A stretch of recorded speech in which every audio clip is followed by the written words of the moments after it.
नमस्कार, मैं राधा गोविंद साहू आ गया फिर से नया वीडियो के साथ। जैसा कि मैंने पिछला वीडियो में बताया था कि मिड टर्म गोल को प्रैक्टिकल एग्जाम्पल के साथ कैसे उसे अचीव करें। जी हाँ, सोशल मीडिया में आपको हज़ार लाखों ऐसा वीडियो मिलेगा जहाँ आपको लाखों करोड़ों का कैलकुलेशन बताई जाएगी, पर वो अपना लाइफ में इम्प्लीमेंट हो सकता है, नहीं भी हो सकता है। लेकिन आज मैं आपके लिए इतना छोटे इनकम को प्रैक्टिकल तरीके से एक्सप्लेन करूँगा ताकि आप अपना जीवन में उतार के उसे अपना हर कोई सपना आराम से पूरा कर सकते हैं। जी हाँ, आराम से पूरा कर सकते हैं। आप कैलकुलेशन को समझिए, ज़रूरत पड़े तो आपको दोबारा देखिए, धीरे धीरे देखिए, लेकिन आपको वो उतारने के बाद वो उतरना आपको ईजी ही रहेगा।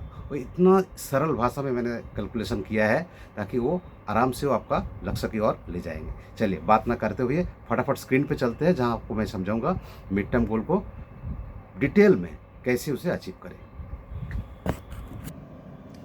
होप अभी अपना स्क्रीन आप देख पा रहे होंगे।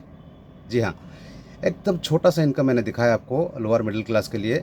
जैसा कि समझ लीजिए आप, पहला एक हस्बैंड का सैलरी 28,000 है और वाइफ का सैलरी 12,000 है, तो कुल मिलाकर आपका मंथली इनकम बन गया है 40,000। अब आते हैं मंथली एक्सपेंसेस।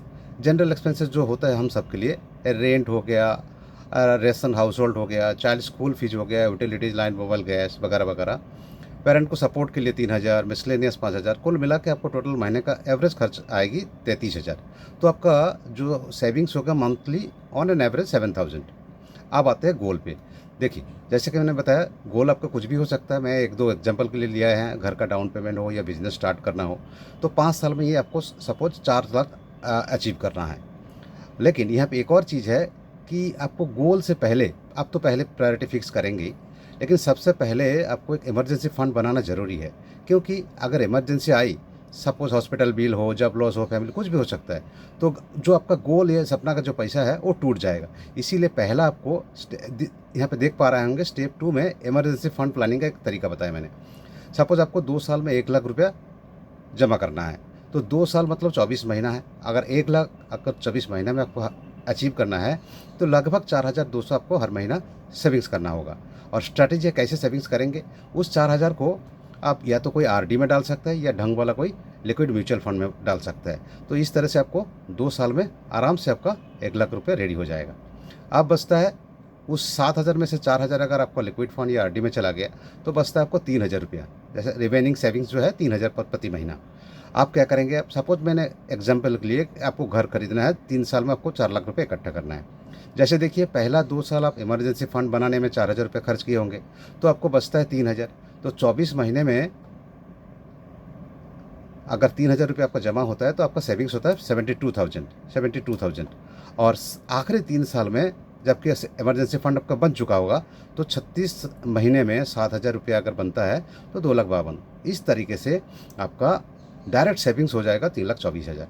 अगर इसको हाइब्रिड फंड में 8 से 10% रिटर्न के लिए इन्वेस्ट करें, तो 3 साल में लगभग आपका 4 लाख रुपये पक्का आपका इकट्ठा हो गया। तो इस तरह से आप आपका जो टारगेट है एकदम करीब नहीं, आपको फुलफिल कर सकते हैं। जी हाँ, जैसे आपने देखा मैंने, तो इस तरह के से आपका जो गोल है वो आराम से अचीव कर सकते हैं। देखिए, एक बात आप ध्यान रखिएगा, इनकम छोटे हो सकते हैं पर गोल छोटे नहीं होने चाहिए। लोन लेने से पहले आपको प्लानिंग बहुत ज़रूरी है, और इमरजेंसी फंड के बगैर कोई भी आपका सपना अधूरा रह सकता है, क्योंकि मुसीबत का टाइम आपको वो सपना भूल जाएंगे। पहला जो हाथ के सामने जो मिलेगा आपको वही खर्चा होगा। तो इसीलिए पहले आप प्लानिंग करिए, और इस तरीके से प्लानिंग करिए।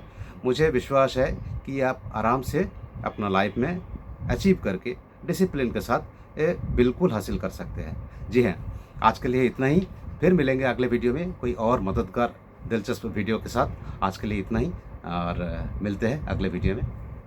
Good bye.